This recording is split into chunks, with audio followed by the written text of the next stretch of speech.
할렐루야. 오늘 또 건강한 모습으로 주의 전에 나오신 여러분에게 주님의 평화가 가득하시기를 축복합니다. 오늘 말씀은 예수님께서 병으로 죽은 해당장의 딸을 다시 벌떡 일으키는 이야기죠. 예수님께서 이 강풍이 일어난 바다를 건너가서 귀신 들린 사람을 고쳐주시고 다시 배를 타고 갈릴리 해변을 건너서 본래 떠나오셨던 곳으로 돌아오셨습니다. 전과 다름없이 많은 사람들이 예수님 오신다는 소식을 듣고 뱃전에 다 몰려듭니다. 그런데 그 많은 사람들을 해치고 예수님께로 달려오는 또 하나의 사람이 있었으니 그 사람 이름은 야이로요. 직업은 회당장이라는 높은 지위에 있었던 사람입니다. 유대인에게는 성전이 있었고 또 회당이 있습니다. 성전은 예루살렘에 큰 성전 하나 있었고 회당은 마을마다 있었습니다. 예루살렘에 있는 사람들은 물론 예루살렘 성전에 모여서 예배드렸지만 날마다 거기 갈 수 없는 지방 사람들은 회당에서 예배를 드렸습니다. 거기서 율법을 배우고 소위 마을 행사도 가졌습니다. 소위 커뮤니티 센터 역할을 한 것이죠. 예루살렘 사람들은 예루살렘을 중심으로, 지방 사람들은 회당 중심으로 살았습니다. 회당에는 8명의 장로가 있었습니다. 이들이 바로 회당을 운영하는 운영위원들입니다. 그들 가운데 한 사람을 대표로 추대하는데 그 사람이 바로 회당장입니다. 그러니까 회당장이라고 하면 마을의 모든 행사를 주관하는 정통 유대교 지도자입니다. 근데 이 당시 회당은 또 학교로도 쓰이고 법원 역할을 했습니다. 그래서 회당장은 재판장이고 또 대학 총장이었습니다. 이런 사회적 권세와 명예를 가진 사람이 회당장입니다. 그런데 이런 사람이 지금 저 무명의 젊은 청년 예수님 앞에 나와서 무릎을 꿇고 엎드려서 좀 제발 도와달라고 호소합니다. 이때는 아직 예수님 공생의 초기입니다. 예수님은 정통 납비 출신도 아니고 저기 시골 천안 갈릴리 목수 출신입니다.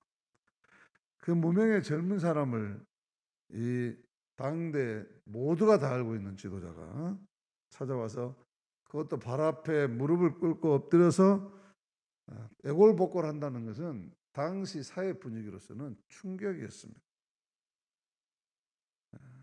지금 우리들은 당연히 예수님을 하나님의 아들로 믿고 경배 대상으로 이렇게 삼고 있지만 당시에는 예수님을 제대로 알지 못하는 상황이잖아요. 또 심지어 유대인 이 상류 사회 당시 종교 지도자들은 예수님을 아주 배척했습니다. 뭐 저 아주 세상을 소란스럽게 하는 운동권 출신, 또 혹세무민하는 이단아, 이렇게 아주 배척하고 대적하는 건방진 녀석 정도 이렇게 배척하는 분위기였어요. 그런 가운데 마을을 대표하는 종교 지도자가 이 청년 예수를 직접 찾아와서 그 앞에 엎드려 간구한다는 것은 참으로 놀라운 일이 아닐 수 없었던 것이죠. 그러나 이 해당장에게는 남들이 겉으로 보기에 알 수 없는 그럴 만한 사정이 있었던 것이죠. 그것은 자신의 사랑하는 딸이 지금 죽어가고 있고 곧 죽게 되었다는 현실입니다. 어떤 아버지가 있었습니다. 이 아버지가 다니던 회사에서 쫓겨나서 아주 시리에 빠졌습니다. 하루는 어린 딸 앞에서 푸념조로 말합니다. 에이, 로또나 백지수표나 한 장 있었으면 좋겠다. 희망을 빼앗겨버린 절망에 가득 찬 탄식이요, 한숨 섞인 소리였습니다.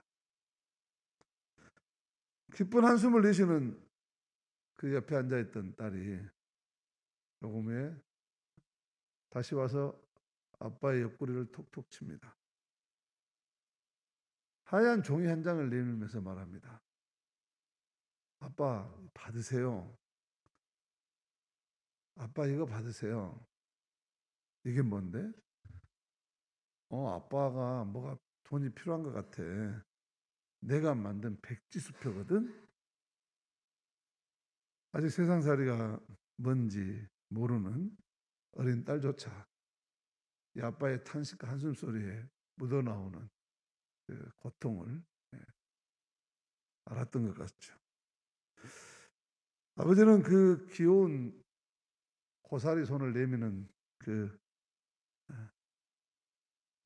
흰 종이를 보면서 가슴이 뭉클해집니다. 그리고 말합니다. 그래 고맙다. 아빠가 아주 잘 쓸게. 그런데 아빠에게 진짜 백지수표가 뭔 줄 아니? 바로 너야. 세상의 모든 아버지는 딸바보입니다. 자신의 딸아이가 모든 것일 정도로 사랑합니다. 그런데 오늘 성경에 나오는 이 아버지 해당장 야이로는 이 자신의 모든 것 백지수표가 죽어가고 있는 것입니다. 그러니 무엇이라도 하지 않을 수가 없었던 것이죠. 오늘 우리도 예수님 앞에 나왔습니다. 그런데 우리들의 마음에도 이 해당장 야이로의 마음처럼 무엇이라도 해야 한다는 절박한 심령이 있으십니까? 한 생명을 살리기 위해서 죽어가는 현실 앞에 죽음이 가득 찬 문명 속에 내가 주님을 만나서 무엇이라도 해야 되겠다. 이런 절박한 심령이 있는지 오늘 이 해당장 이야기는 우리에게 질문합니다.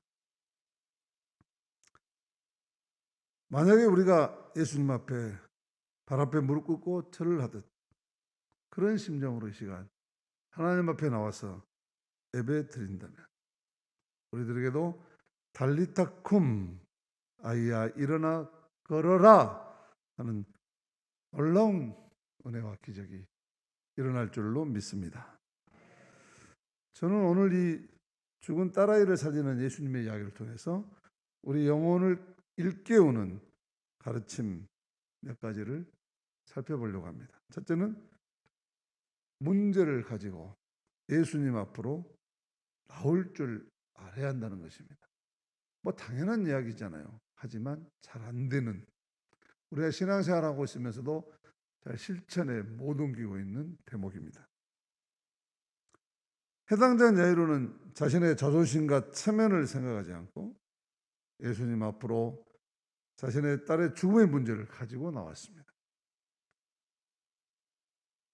이 해당장의 이 그림을 가만히 보면 지도자가 모든 사람들 앞에서 자존심, 체면 다 구기고 의아함을 사면서 이 무명의 청년 앞에, 이 누추한 복장에 이 초라한 청년 앞에 나와서 무릎 꿇고 엎드렸어. 빈다. 야, 인생이라는 것이 참 고통이 있어야 사람 되는구나 하는 걸 볼 수 있지 않습니까? 예당장이 사랑하는 딸로 인해 고통이 없었다면 예수님 앞에 나와서 무릎을 꿇지도 절을 할 필요도 애골복골할 이유도 없었을 것입니다. 그래서 옛날 청교도들은 고통이나 역경을 가리켜서 변장된 축복이다 그렇게 말했습니다. 이 고통과 역경이 해당장을 아주 겸손하게 만듭니다. 권력과 명예와 세상의 물질과 그 모든 것, 자기가 가지고 있는 유한의 능력을 가지고는 도저히 해결할 수 없는 문제가 있구나 하는 것을 깨달은 다음에 무한한 능력을 가져오실 것 같은, 무한한 능력을 주실 것 같은 주님 앞에 나와서 자기가 가지고 있는 모든 것은 아무것도 아님을 깨달았기에 무릎을 꿇고 주님 앞에 사정을 하는 것이죠. 체면이 뭐고 자존심이 뭐고 사회적 신분이 뭐고 물질이 뭐겠습니까? 그런 거 다 불구하고 오직 예수님 앞에 엎드립니다. 그리고 애원하고 호소합니다. 제발 우리 집에 한 번만 들려주세요. 우리 교회가 이 대목을 보면서 우리 교회가 지금 부활절 신방 그것도 집에 가지도 않고 교회에 와서 코로나 시국이니까 잘 만들어 놓은 우리 TNC 룸, 우리 나이 드신 분들은 TNC 룸 이제는 다 아시겠지만 그래도 이제 영비관 같이 쓰고 있는 저기서 예배를 드리겠다고 그러는데 제발 우리 집에 한 번만 와주세요. 이런 심정으로 약속을 잡고 계십니까?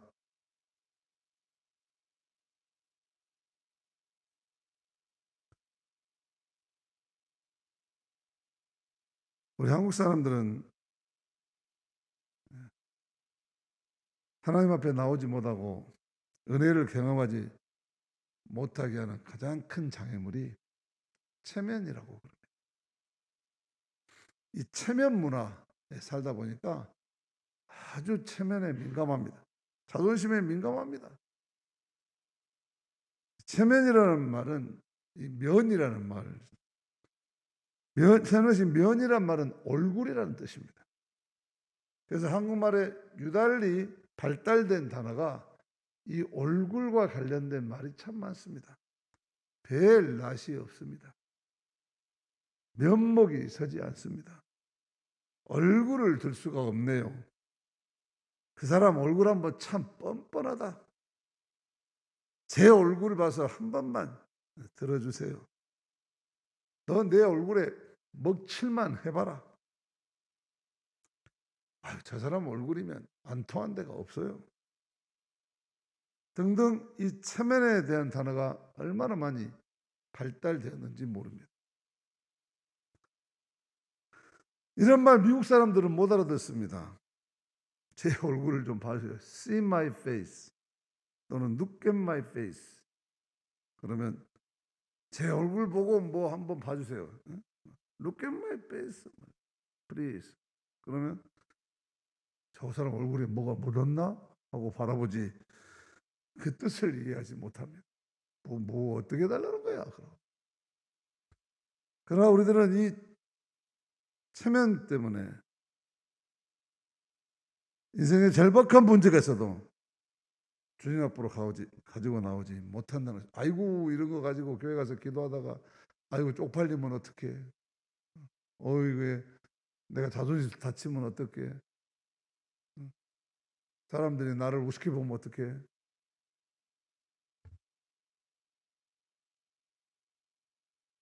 그러나 이 해당장은 체면 불구하고 예수님 앞에 자기 문제를 가지고 나왔다는 것이죠. 오늘 해당장 이야기를 통해서 주님이 우리에게 깨우치라고 하는 것은 너희가 체면 불구하고 삶에 고단한 문제가 있을 때 반드시 내 앞으로 가지고 나와라. 기어서라도 와라. 해당자의 믿음을 배우라는 것입니다.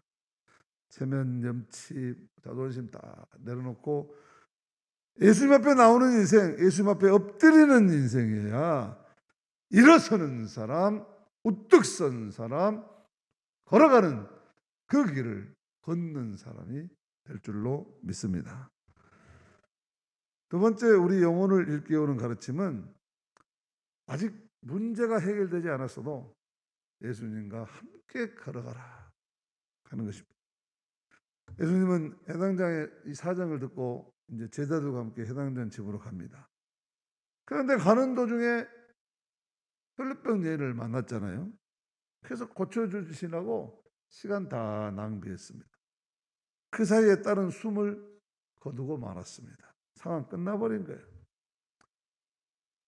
오늘 말씀 이렇게 시작하죠. 49절 같이 읽습니다.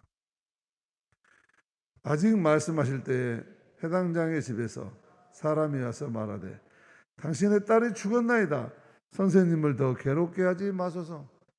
선생님을 더 괴롭게 하지 마소서. 아주 고상하게 여기다 기록했지만 내용은 이런 거 아니에요. 아이고 저 인간 저 믿을 거 없어요. 저 고칠 수 있는 능력이 없나 봐. 질질 시간만 끌고. 저런 사람 뭐 더 믿고 그래요. 저 사람 이제 의지하지 마세요. 그냥 내버려 두세요. 저 사람. 뭔 저런 사람을 집에 데리고 오려고 그래요. 그런 이야기. 선생님을 더 괴롭게 하지 마소서. 이거는 비아냥거리는 이야기. 저가 저 사람 안 되었어요. 그런 이야기. 해당장 입장에서 보면 너무나도 안타깝고 화가 날 일이죠. 딸의 목숨이 경각에 달려있는데 1분 1초가 아까웠는데 혈병 여인이 끼어들고 또 그 예수님은 그 여인 고쳐준다고 그냥 골든타임 다 놓치고 자신의 딸을 죽게 한 거예요. 보통 사람들 같으면 난리가 났을 거예요. 그러나 이 해당장은 자신의 문제가 해결되지 않았지만 예수님이 하시는 일을 묵묵히 인내하며 따릅니다. 따지도 불평하지도 원망하지도 않습니다. 그저 순종하며 따라갑니다. 우리들은 어떻습니까? 내 문제가 급하고 내 문제가 빨리 해결돼야 되죠. 다른 사람이 기도에 응답받고 문제가 해결되는 거 보면 왜 내 문제는 해결되지 않고 왜 내 기도는 안 들어주고 왜 나는 소외시키고 왜 나는 무시하고 더 열받죠. 한국 사람들은 배고픈 건 참아도 배 아픈 거 못 참는다면서요?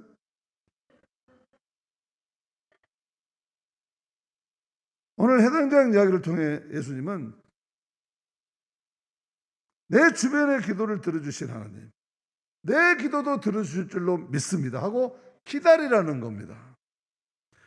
해당장 이야기로는 12년 동안 혈루병으로 고생한 여인도 고쳐주신 주님, 내 딸도 살려주실 줄로 믿습니다 하는 믿음을 키우면서 갈 길이 바쁜데도 인내하며 참고 기다린 것입니다. 어쩌면 아니 사실 누가가 그런 의도로 썼지만 그런 의도로 혈루병 여인을 중간에 삽입시켰지만 예수님은 이 사건에서 해당장의 믿음을 시험하고 계십니다. 네가 기다릴 수 있느냐? 너 고통만큼 다른 사람 고통도 참여할 수 있느냐? 네가 급한 만큼 다른 사람도 급하다는 거 이해하느냐? 배려할 수 있느냐? 묻고 있는 것입니다. 주님은 언제나 우리들의 믿음을 보시기 원하십니다. 예수님은 바로 이런 해당장의 믿음을 보시고 능력을 베풀어 주십니다. 해당장 야이로는 바로 이 예수님이 믿을 수 있는 믿음, 믿어줄 수 있는 믿음, 내가 예수님을 믿는 게 아니라 예수님이 믿어주는 믿음을 예수님께 보여준 것입니다. 예수님께서 구하고 찾고 두드리라 하실 때 끝까지 포기하지 말고 구할 때까지, 찾을 때까지, 열릴 때까지 기다리며 구하고 찾고 두드리라는 것입니다. 좀 하다가 말라는 거 아니잖아요. 아직 문제가 해결되지 않았어도 오늘 말씀에 해당장처럼 주님과 함께 의지하며 믿고 동행해 가라는 것이죠. 주님과 함께 걸을 수만 있다면 아직 문제가 해결되지 않아도 마침내 다시 일어섬의 기적을 경험하고 하나님의 위대한 생명의 능력을 언젠가 하나님의 때에 반드시 맛보게 될 줄로 믿습니다. 세 번째, 오늘 말씀을 통해서 우리 영혼을 일깨워주는 가르침은 죽음이 닥쳐와도 상황이 끝났어도 주님에 대한 믿음을 잃지 말라는 것입니다. 예수님께서 해당장 집에 도착하니까 딸은 이미 죽어버렸고 사람들은 초상치를 준비가 다 돼 있고 울고 통곡하고 난리가 났습니다. 한마디로 상황 종결이죠. 그러나 예수님은 뭐라고 하십니까? 이 소년이 죽은 것이 아니다. 잔다. 아직 끝난 것이 아니다. 내가 끝난다고 했기 전에는 끝난 것이 아니다. 그리고는 예수님께서 아이에게 일어나라. 아람어로 탈리타 쿰 하시면서 손 잡아 주시니까 이 소녀가 벌떡 다시 일어났습니다. 다시 살아난 것입니다. 사실 누가가 이 복음서를 쓸 당시에 예루살렘 상황 또는 성도들의 상황은 어쩌냐면 예루살렘 성전이 로마 군대에 의해서 다 파괴되어 버렸어요.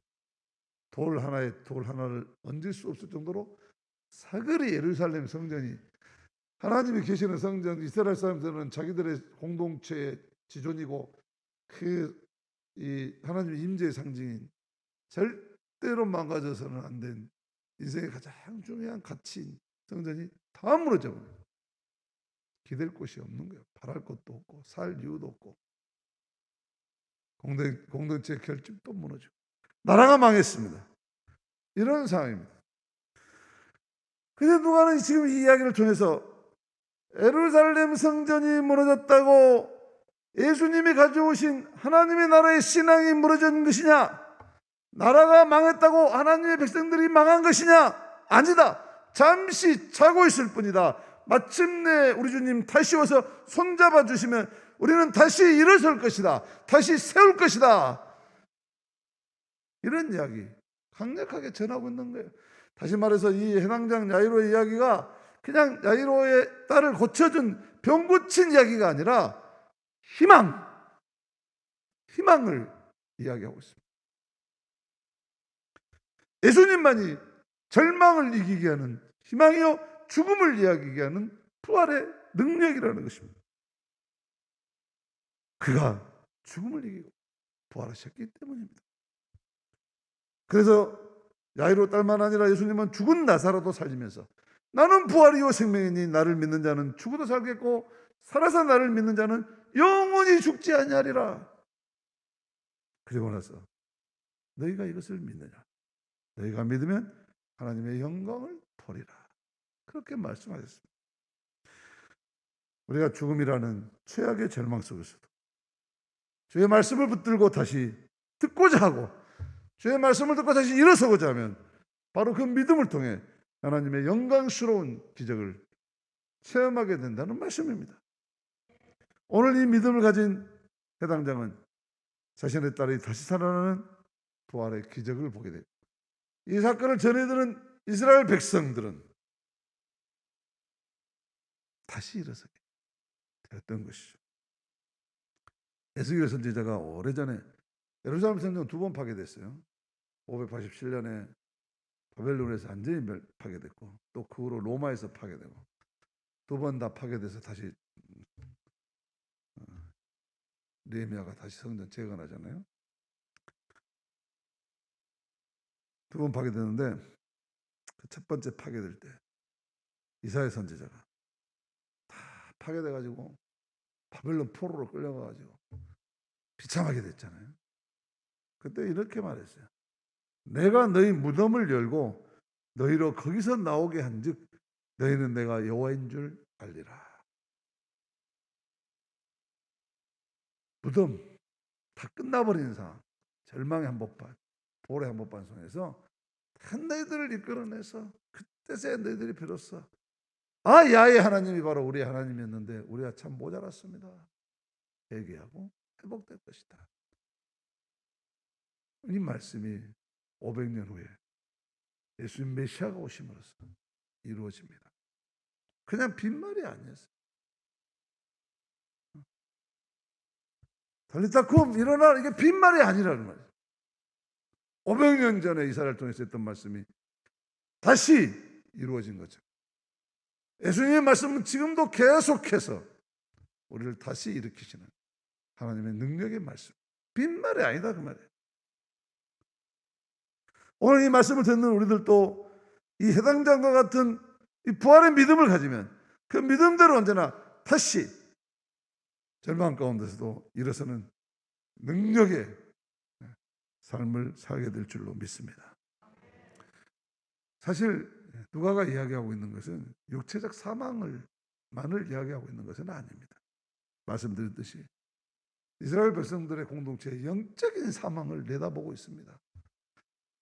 무너지고 파괴되고 외세의 침략을 받고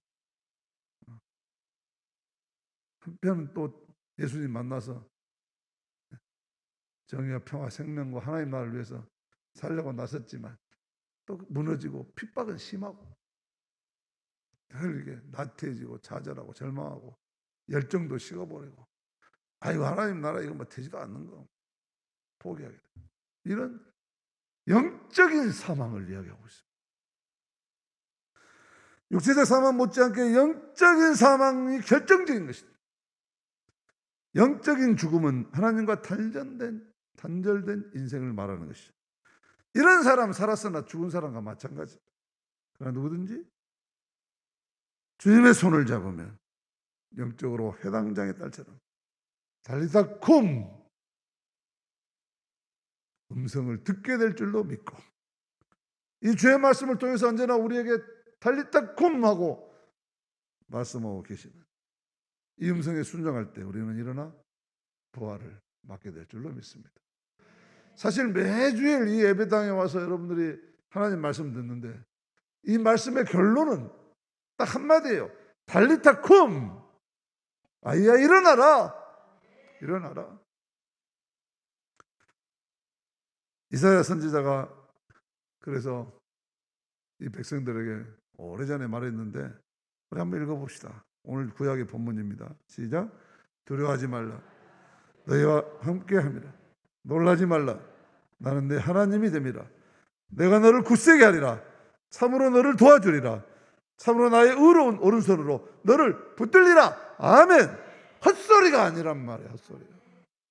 600년 전에 이 말씀이 주님을 통해서 완성되었던 거죠.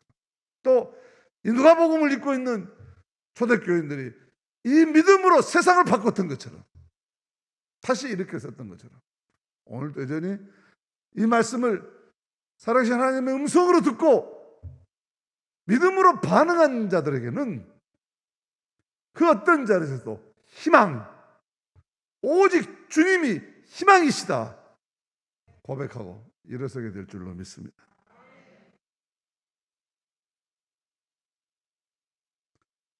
손을 잡으면 마음까지 이어지는 것이고, 주님의 손을 잡으면 주님의 마음과 주님의 영이 우리와 이어져서 우리가 새로운 삶이 시작될 줄로 믿습니다.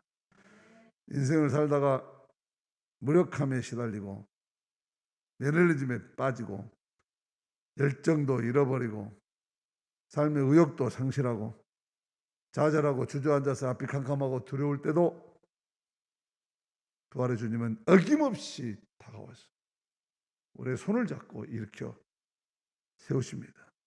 달리다 쿰, 아이야 일어나 걸어라. 우리의 주님의 음성을 들을 수만 있다면, 이 주님의 손을 붙잡을 수만 있다면 우리는 언제나 다시 일어설 수 있습니다. 코로나 이후에 한국 교회를 걱정합니다. 저는 걱정이야 하겠지만 주님은 바로 코로나 이후에도 여전히 달리다 쿰 하고 말씀하고 계십니다. 찬송 하나 하고 나갑시다.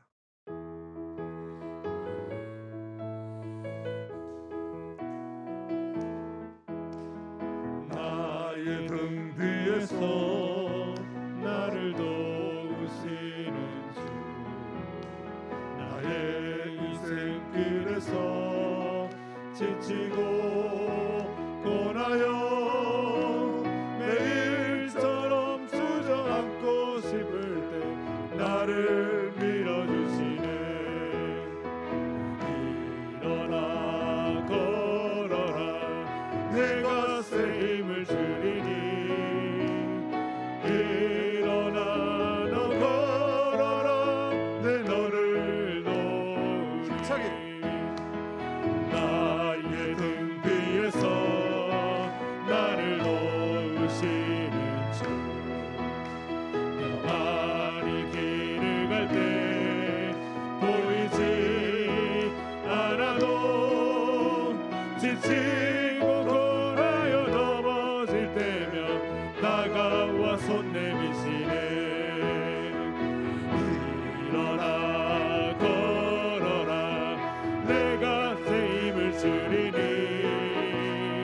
일어나 너 걸어라, 내 너를 도우리. 나의 등 뒤에서 나를 도우시는 주, 때때로 뒤돌아보며 여전히 계신 주, 잔잔한 미소로 바라보시며 나를 재촉하시네. 일어나 걸어라 내가 새 힘을 주리니. 일어나 너 걸어라 내 너를 도우리. 사랑하는 성도 여러분, 주님의 말씀에는 생명이 있습니다. 우리가 이 주의 말씀을 신뢰하고 순종하는 순간 우리는 그 어떤 절망도 박차고 다시 희망의 길로 나서게 될 것입니다.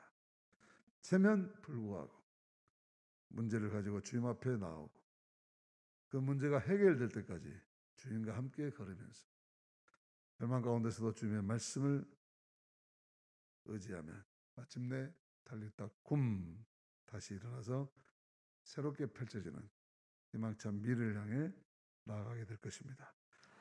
이 달리다 굼 기적이 날마다 여러분의 삶에서 이루어지기를 주의 이름으로 축복합니다.